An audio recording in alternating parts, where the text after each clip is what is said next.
Every type of NFL fan explained. The casual. The casual fan genuinely believes they are locked into the NFL, even though we all know they are not. They know Patrick Mahomes is unreal, Josh Allen is a monster, and somehow the Cowboys are both overrated and must-watch TV every single year. Our men! Oh, Cowboys! I mean, voice. They probably own a jersey or two, and it's either slightly outdated or suspiciously clean. Their girlfriend likes Taylor Swift, obviously, which means they now have strong opinions about Travis Kelce and their engagement, and they'll always bring that up during a 3rd and long like it's a relevant analysis. They love watching games at bars so they can have a couple beers. They love yelling things like, "You gotta catch that," and "that play never works," without ever explaining why. And losses, they always come down to effort. Wins prove the team has turned the corner, and ask them why a drive stalled and they'll say, it was bad play calling, then immediately change the subject. If you ask them to elaborate though, the conversation dies quietly. Their football education comes from ESPN debates, TikTok clips, and that one coworker everyone trusts because he played football in high school. They aren't dumb, and they aren't pretending they do actually like the NFL. They simply enjoy football as a vibe, and they're always shocked to learn how deep the rabbit hole actually goes. The Bandwagon. This fan's favorite team is whoever just won. Not metaphorically, literally. A few years ago, they were diehard Patriots fans during the Brady era. Then suddenly, there were Warriors fans during the Steph dynasty. And now, they swear they've loved the Chiefs like Arrowhead is sacred ground to them. Maybe not anymore after they missed the playoffs. So who's your favorite Chiefs player? Don't say Mahomes. Despite not knowing Missouri even exists or where it is on a map, if you scroll back far enough, you'll find old photos of them in Brady jerseys, LeBron jerseys, and maybe even a random Lakers hat for no reason. When their team is winning, they are everywhere. Loud group chats, nonstop trash talk, constant "we" language like they personally blocked for the offensive line. When adversity hits though, they disappear. They don't post during losing streaks, they don't watch rebuilds. They want parades, rings, and bragging rights without ever paying emotional rent. Their favorite teams somehow always have elite quarterbacks and Hall of Fame coaches. And the moment their current favorite loses in the playoffs, they start talking suspiciously positively about whichever team looks unstoppable next. To them, fandom isn't loyalty. It's chasing the safest bet with the biggest payoff. The odds whisperer. This fan still talks about Jamal Charles scoring 55 fantasy points in 2013 like it was a religious experience. That night broke something in their brain. Ever since then, football hasn't been a game. It's been a math problem they are convinced they can solve. They know injury reports better than team doctors, weather forecasts better than meteorologists, and point spreads like they're reading bedtime stories. Sundays turn into a stress marathon of live betting apps, red zone, and quiet muttering about how the backup tight end was supposed to get more targets. They'll swear to you that they don't gamble that much, while simultaneously being $10,000 in the hole and explaining how they're due. Missed field goals feel personal. Blowouts are frustrating because they ruin live lines.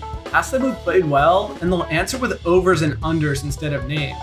They don't care who wins, as long as the numbers cooperate with their bank account. Every loss has an explanation that isn't their fault. Bad officiating, suspicious play calling, or something felt off. Football is just the delivery system to their addiction. The bet is the point. And no matter how many Sundays end badly, they're convinced this week is finally the one. The fantasy psycho. This fan doesn't watch football. They manage it. Sundays are spent glued to red zone because watching a single game feels inefficient when Christian McCaffrey, Tyreek Hill, and some random flex receiver are all playing at once. Every touchdown is either euphoric or devastating depending entirely on who scored it. They'll celebrate a meaningless garbage time catch like a Super Bowl moment if it helps their matchup. If your team clinches a playoff spot, they'll interrupt to complain that your quarterback cost them their week by throwing to the wrong receiver. They don't care who wins games. They care who scores points. And it doesn't end when the season does. Mock drafts begin immediately. Dynasty trades are debated like real negotiations. They memorize rookie college stats months before training camp. They'll still be thinking about fantasy football in June while everyone else has moved on. They talk about beating Keith, who forgot to set his lineup because he has a job, like it's a lifelong achievement. To them, football isn't about cities, franchises, or history. It's about matchups, points, and proving imaginary superiority over people who don't really care that much is all they need. The statistics nerd. This fan discovered advanced analytics and decided the rest of us were stuck in the Stone Age. Traditional stats mean nothing anymore. Quarterback rating is outdated, yardage misleading. Everything comes down to efficiency, grades, and obscure splits. Say a quarterback played well, and they'll calmly explain why the numbers disagree. Mention a big play, and they'll remind you it only worked because of leverage and expected outcome probability. They could tell you a left guard's pass block grade from week 7 in 2019. But if you ask what defense a team is running right now, what the most recent date they went on, they suddenly need to check something or go home. The eye test is meaningless to them. Football becomes academic around them. Conversations turn into lectures, debates turn into data dumps. While they technically know a lot, they sometimes forget that people watch football because it's chaotic, emotional, and fun. While to them, the spreadsheet is what always wins. The NFL is rigged, guy. This fan is convinced football stopped being real sometime around the third Patriots Super Bowl, and everything since has been theater. They don't watch games to enjoy them, they watch to collect evidence. A questionable pass interference call in the fourth quarter immediately triggers a speech about Vegas, ratings, and how the league needed the Chiefs to win again. When the Eagles got that holding call late in the Super Bowl, they didn't see a defender grabbing a jersey. They saw the script being executed perfectly like a little Sherlock Holmes. Every missed field goal is suspicious. Every miraculous comeback is somehow planned. They'll bring up the Saints no call from 2018, the Dez catch and the tuck rule, like they happened yesterday. Their phone is filled with blurry screenshots, slowed down clips, and Twitter threads from accounts with names like NFL Truth Exposed. Ask them why they still watch if it's all fake, and they'll tell you they're documenting corruption. It's their civic duty. And somehow, despite claiming the Super Bowl winner was decided months ago, they never miss kickoff. They're angry, paranoid, and completely locked in every Sunday. Because deep down, even they can't quit the drama. They just need someone to blame when reality doesn't match their expectations. The I played guy. This fan's entire football identity is built on a version of himself that almost made it. Every opinion starts with, oh, when I played. Even though his playing career peaked as a backup strong safety on varsity or a JV cameo when the game was already out of hand.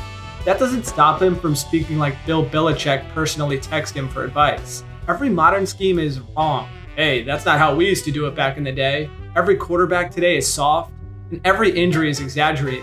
When Aaron Rodgers goes down with an Achilles, he'll tell you how he played through something similar, despite the fact that his own career ended because of a pulled hamstring playing Mario Kart Wii. Injuries are his favorite topic. A sprained MCL becomes a war story. A concussion is something players should just push through, even though he winces getting out of a chair. And if you disagree with him, oh heavens no. The argument is over instantly. Oh, you didn't play, I did. It doesn't matter how briefly or how insignificantly.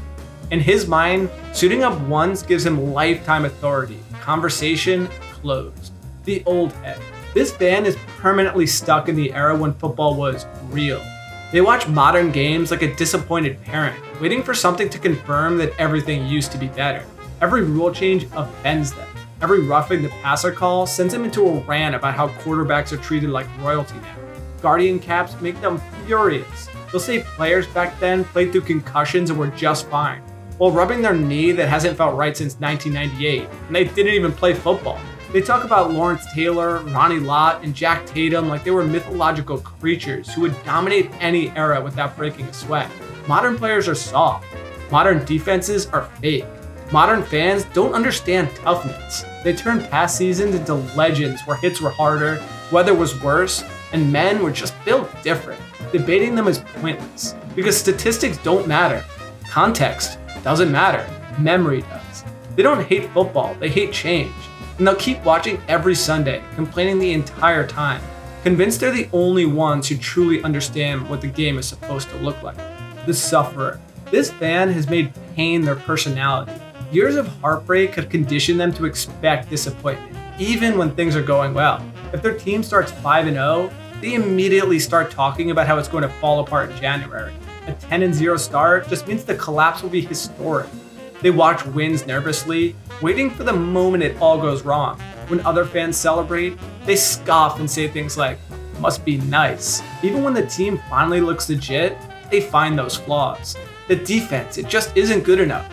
The quarterback hasn't been tested. The schedule, too easy. They've seen this movie before. When the Bills went wide right, when the Falcons blew 28-3, when the Browns browned it up again, and whatever the Jets are doing this most recent season, hope is dangerous, and misery is familiar. If you spend enough time around them, they'll drag you into it too. They don't just suffer quietly, that's why. They spread it. If this fan is you, just know this. You are extremely effective at making sure no one enjoys watching football around you. The sky is falling fan. This fan reacts to every game like it's the final verdict on the franchise. There is no middle ground. Coming off a Super Bowl appearance, an Eagles fan like this will panic in a week 1 if they only win by 3 instead of 30. The offense didn't score enough. The defense looks shaky. Something is wrong. Conversely, if they blow out a bad team in September, they're already talking about dynasty potential. Rookie quarterbacks are Hall of Famers after one good drive for some reason, and complete busts after one bad half. Remember how quickly people turned on Trevor Lawrence, then crowned him again, then turned again, and then crowned him again? This fan lives for extremes. They remember the one take they got right and forget the 100 they got wrong. Screenshots of that one correct prediction live forever on their phone. Every win means everything. Every loss means everyone should be fired, traded, or investigated. They are loud, dramatic, exhausting, and somehow unavoidable. And as frustrating as they are, they keep football chaotic. Because nothing fuels the NFL quite like someone who believes every single snap changes everything. We just have one question to ask you though. Which fan do you align with? If you like this video, check out this next one, which YouTube highly recommends.